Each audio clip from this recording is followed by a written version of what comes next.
Hello. Wow, that works. I'd like to call to order our quarterly town hall meeting, Tuesday, April 26, 2022. I'd like to welcome everybody that is here. And I think we shall start by saying our pledge of allegiance to the flag. I pledge allegiance to the flag of the United States of America, to the republic for which it stands, one nation, under God, indivisible, with liberty and justice for all.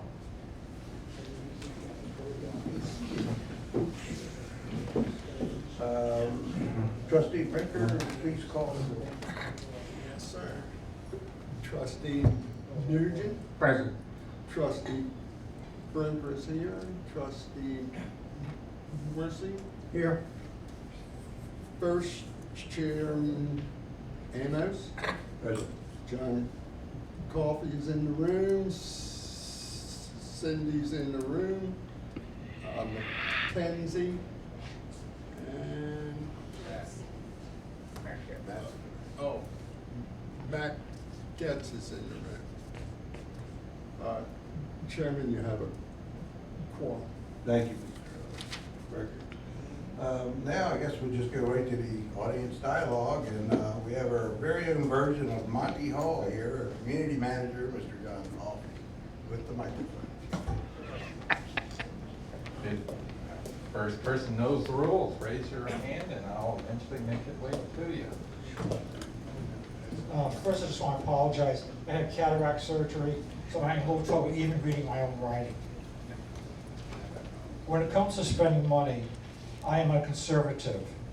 I want my money spent on items that are really needed and will not affect future needs.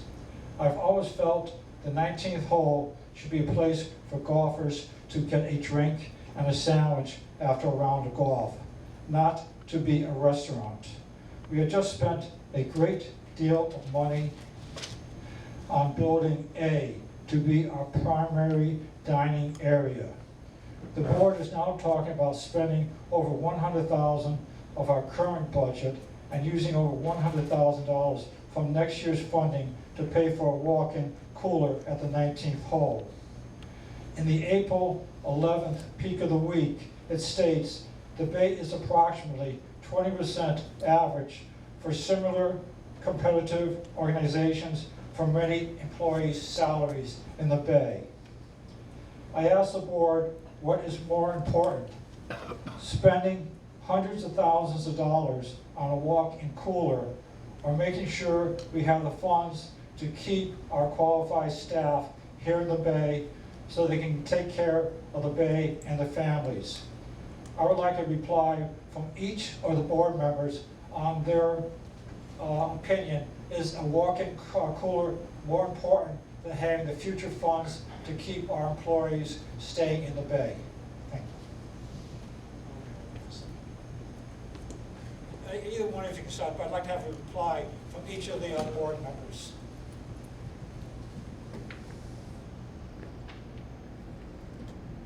And if you don't want to reply, you don't have to. All right, Jim? Yeah, I'll reply. First of all, it's not costing $200,000 to move a walk-in freezer. It is actually part of our plan to redo the 19th hole to be able to provide not only services we currently have, but to provide efficiency, better productivity, which translates into better revenue for the 19th hole. Anybody else want to go? Chairman, I have a comment. My comment would be, yes, I agree. Salaries are very important, and we really need to address our salary problem, which we planned on doing. But the cooler is needed. It's not more important, but it is a necessary item. I mean, you're talking about having a place for people to come after golf and all and have a drink and all that. Well, you need a cooler to cool all the beer and wines and all that kind of stuff. So I agree that we do need refrigeration, but I think the amount of money, which is way close to $200,000, from listening to the budget a couple weeks ago. Between this and the money we're gonna be using from the Sunshine Fund, it is over $200,000. But our budget right now is going to be roughly $3 an hour less than other people pay around the Bay. And next year, it's going to be even worse. Do we really need to spend money on a walk-in cooler when the current and future budget for employees are really going to be tested?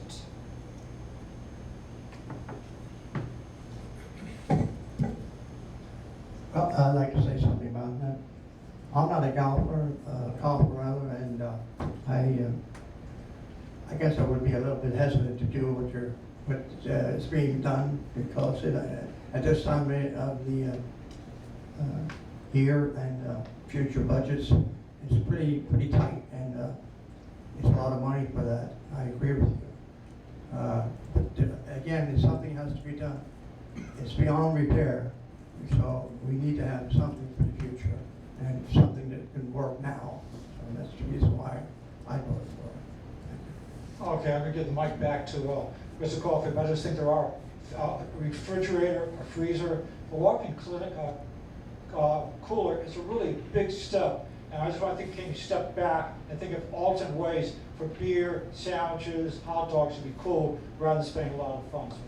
That's just my opinion on that question. Who's next?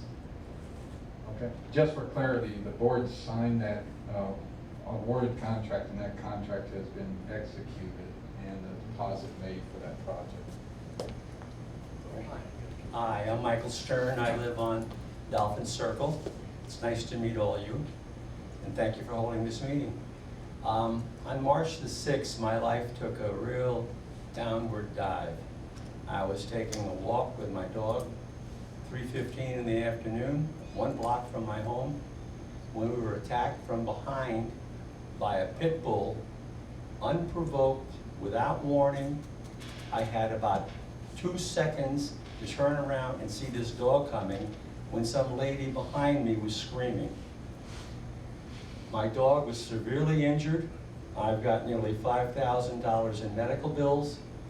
We reported it to Animal Services. We reported it to Barefoot Bay Recreation District. Since then, there's been a lot of publicity on the Barefoot community, I guess, Facebook page.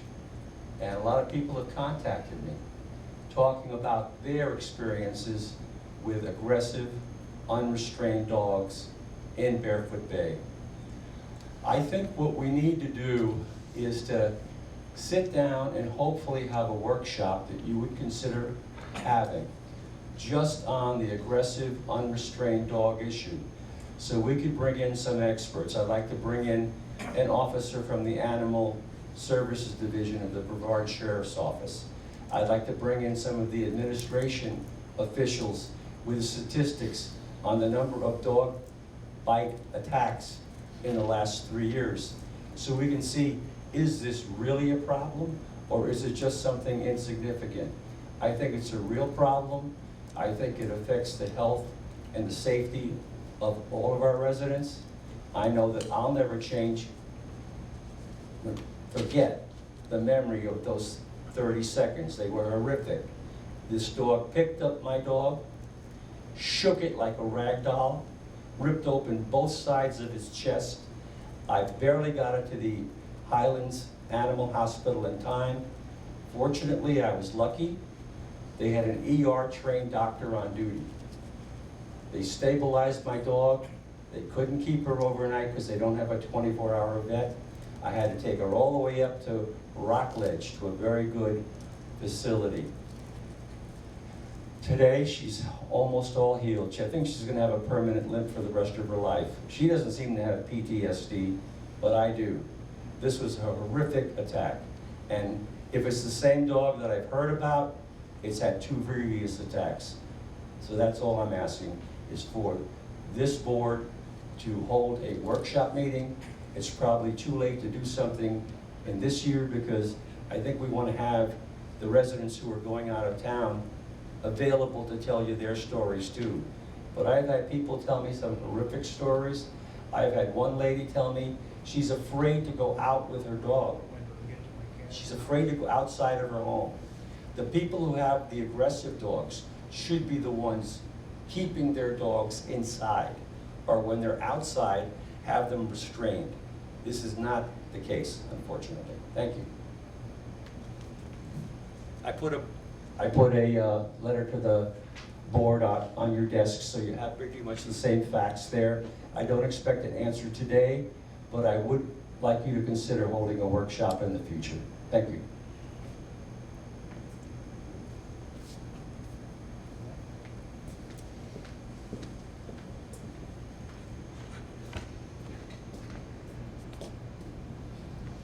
Bob Warren, I'm a member of the community here in Barefoot Bay. And to follow up on the first gentleman about the coolers and stuff like that, we just spent a whole bunch of money at Building A on a new kitchen. It took over 2.5 years to get going, and they're still serving box lunches for Monday Night Bingo. And then also in the budget that he put out, he said we got a food truck I haven't seen. And also, he said something about the facilities being put in at the beach. I haven't been over there to check it yet to see if they're in, but I still haven't seen the food truck. That's all I have to say. Okay. John, do you have a tentative date on that truck? I believe it's a few weeks. I don't have a tentative date. We received pictures of it being assembled at the factory. Kathy Mendes approved the decorative wrap that goes on it, so it is in the process of being built, and we expect it before Labor Day. I mean Memorial Day.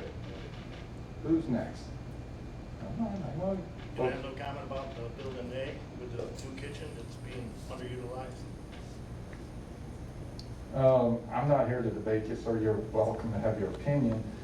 We have 2 full-time cook positions that are vacant. It's hard to use a kitchen when you don't have staff. We have a process of a plan of gradually increasing, getting back to normal. Taco Tuesday is going to resume next month, and that'll be every Tuesday. And then music bingo and Thursday night theme nights will roll out over the summer.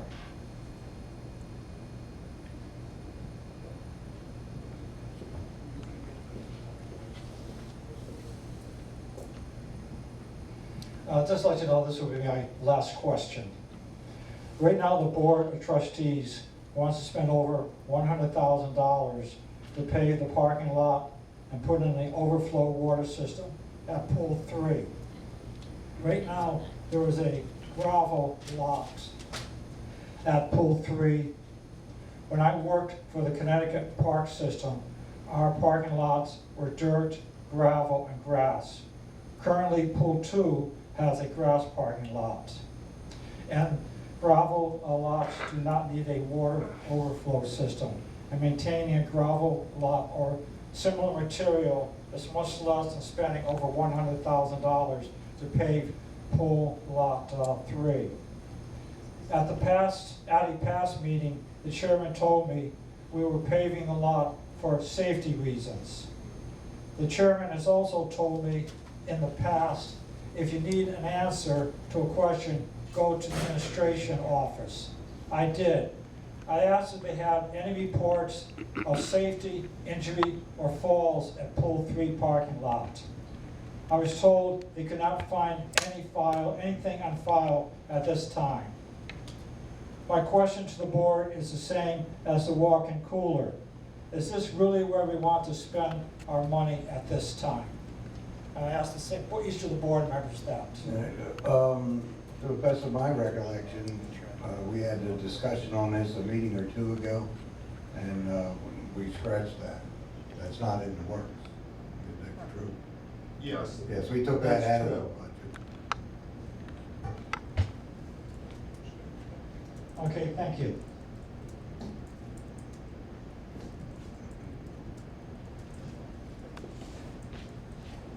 Referencing the Peak of the Week article, I think 2 weeks ago, indicating that our employee base is approximately 20% lower than the surrounding areas. And I understand that we've contracted with an outside consultant. The report is due imminently, and I think the cost of that consultant was somewhere around the $25,000 mark. And historically, we have in the past hired consultants, looked at their report, and not implemented what they advised, or didn't completely implement what they advised. I would encourage this board to put a priority on our employees in the Bay, in the payment of those employees, and that whatever the consultant's report says, that you take that very seriously in implementing what the report indicates, so that we can put a priority on our employees and bring us up to current standards in comparison with surrounding communities. It wasn't a question, it was just a statement. And just for clarity, the board does have $100,000 in the next 5 years plan to address that issue. I'm not sure, based on what I read, that that's gonna be enough to get us over the hump. Oh, I agree with you, but between the Tobias cap, Right. inflation, and the minimum wage, there's not enough money to go around. Can I make a comment about that? Seeing that John brought it up, I will make a comment on the Tobias cap.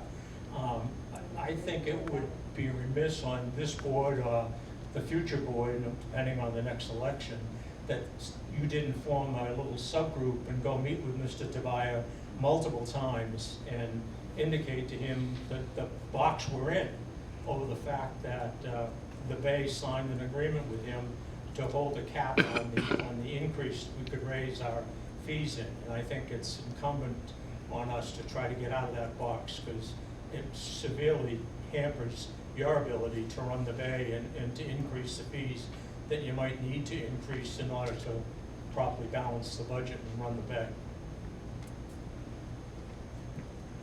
Anybody else?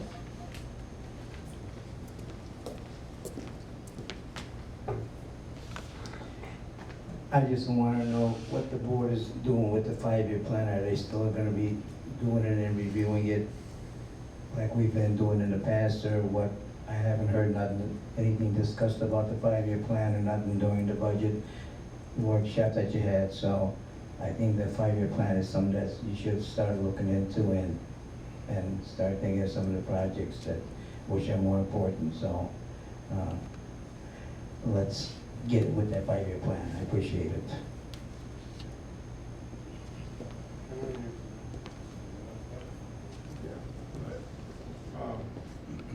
Joe, as soon as the Evergreen report comes out,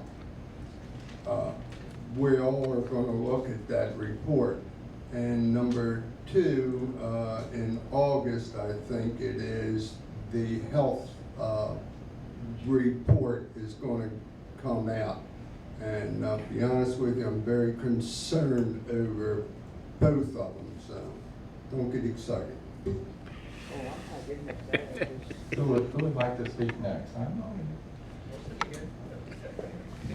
Just a quick, if someone can give us an update on the bathroom that may never happen out at the beach, that we've been working on for multiple years, and it seems to never come to fruition. So somebody up there, Mr. Coffey, might have an update on it? The bathroom was built about 2 years ago. It's sitting in the lot in Lake County. They're waiting to deliver it. We are waiting on the revised site plan from the engineers.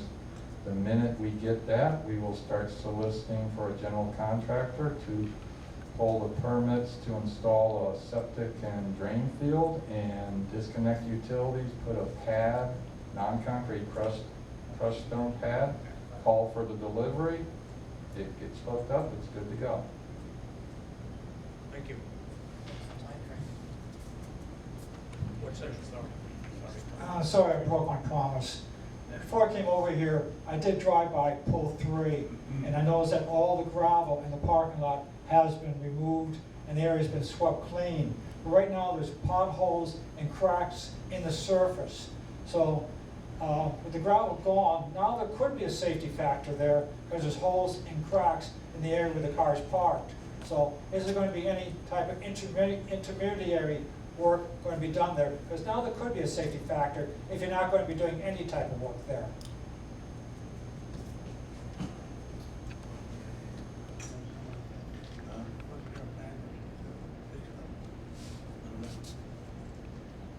Yeah, haven't been by there lately, I didn't know the gravel and stuff was gone. Yeah, the gravel's all gone, it's been swept clean. Looks like it's getting prepared to work, but now there's cracks and potholes in the parking lot that could now be a safety factor. So I'm wondering, what's the future plans for that lot, if you've already been taken off the budget? John or Matt, can you help with that?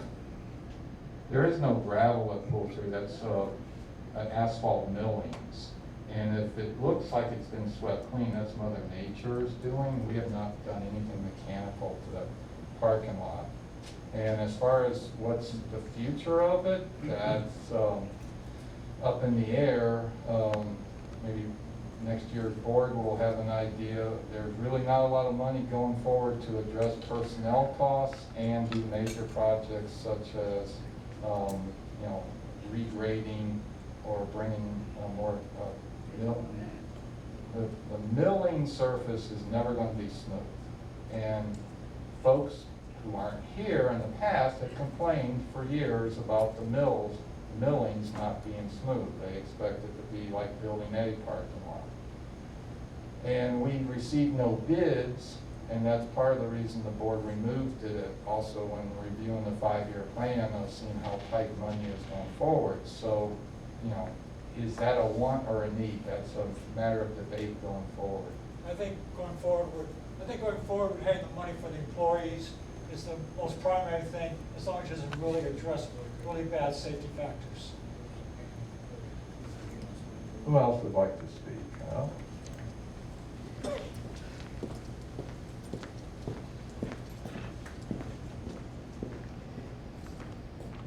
I'm Mary Miller, 906 Jacaranda Drive. I've been here 20 years. Some time ago, Pool 2 was supposed to have an awning. It was in the budget. Now, I don't know how many years. I'm going to say 5 or 10 years. Could be longer. I don't know. But there again, it was scrapped. We never heard no more about it. Those people over there are senior citizens. It's just one big happy family. Now, if we could get those people to the meeting and they would express their opinion, we would be further ahead. We've had other town hall meetings, the room gets packed. We can't do nothing with just a handful of people. The people's gotta come here and tell what they need. But we never saw that awning at Pool 2. And let me tell you, it is one big happy family, and they help one another, which is something Barefoot Bay thinks they've lost. They don't help one another anymore. Thank you. Anybody else like to speak?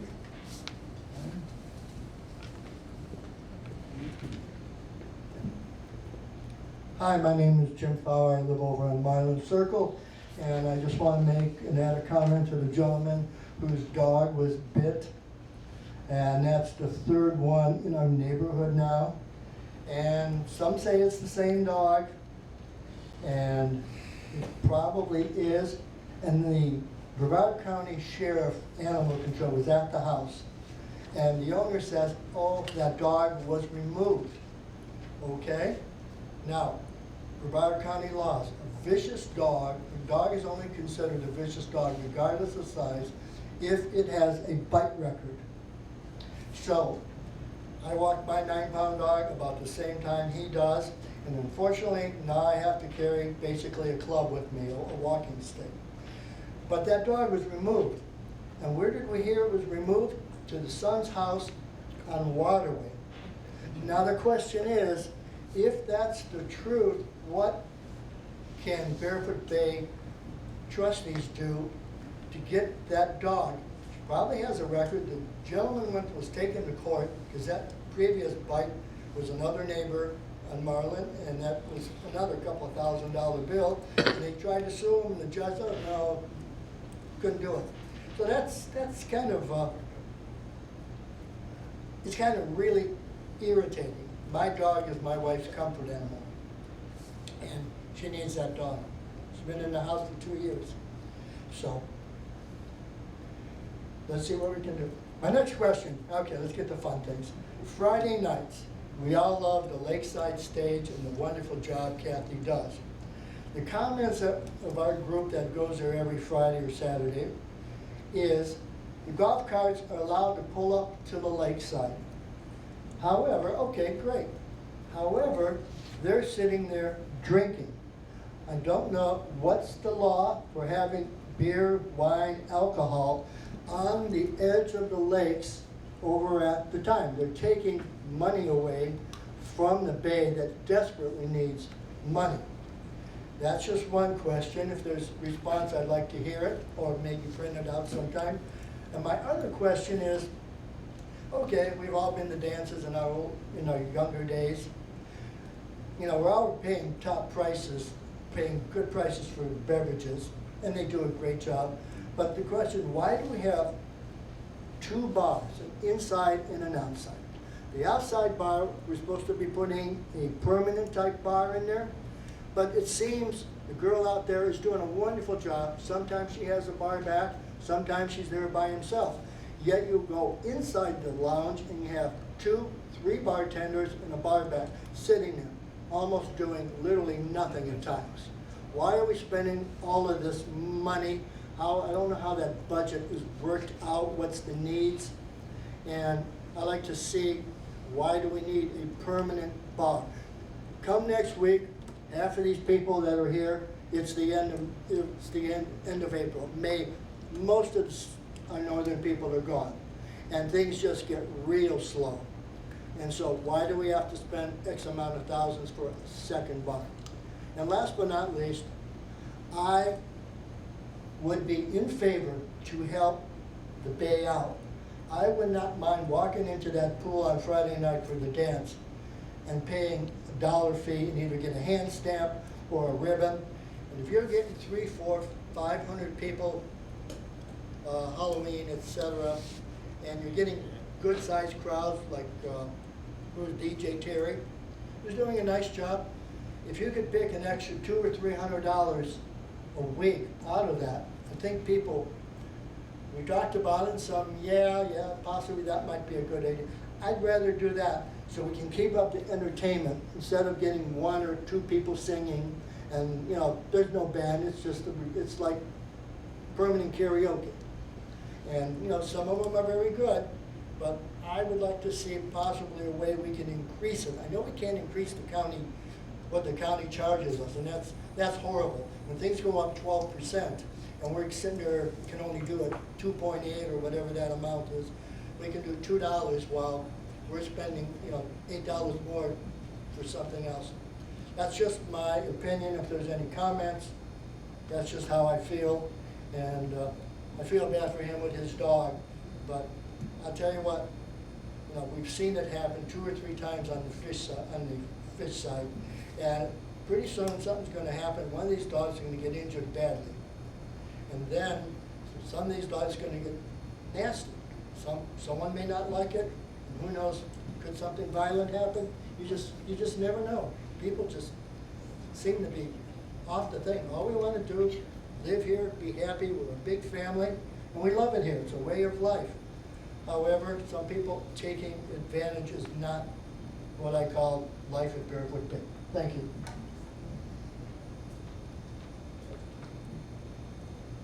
Anybody else like to speak?